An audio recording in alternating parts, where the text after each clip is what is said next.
আধারে ভয় পেও না, আলো আছে আড়ালে, অন্ধকার পালিয়ে যাবে তুমি উঠে দাঁড়ালে।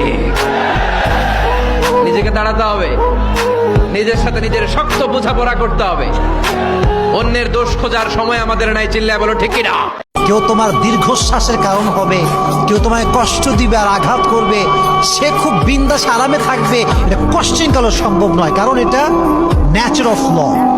এমন একটা সময় আসবে যে তোমায় কাঁদিয়েছে সে একদিন কাঁদবে, এটা কিন্তু পৃথিবীর নিয়ম, বাস্তবতা এইটা। একটা কথা মাথায় রাখবেন, যারা মূলত আল্লাহকে ভালোবেসে চলে তাদের জীবনে যত কিছু হারিয়ে যাক না কেন, তারা কখনো পথ ভুলে যায় না। তারা আবার দাঁড়াতে পারে, তারা আবার কষ্ট করতে পারে, তারা আবার লাইফকে সুন্দর করতে পারে। আর যারা আল্লাহকে ভালোবাসে না, তারা ছোট্ট কষ্ট পেলেই ভেঙে যায়, তারা ছোট্ট কষ্ট পেলেই নামাজ থেকে দূর হয়ে যায়। আর যারা আল্লাহকে ভালোবাসে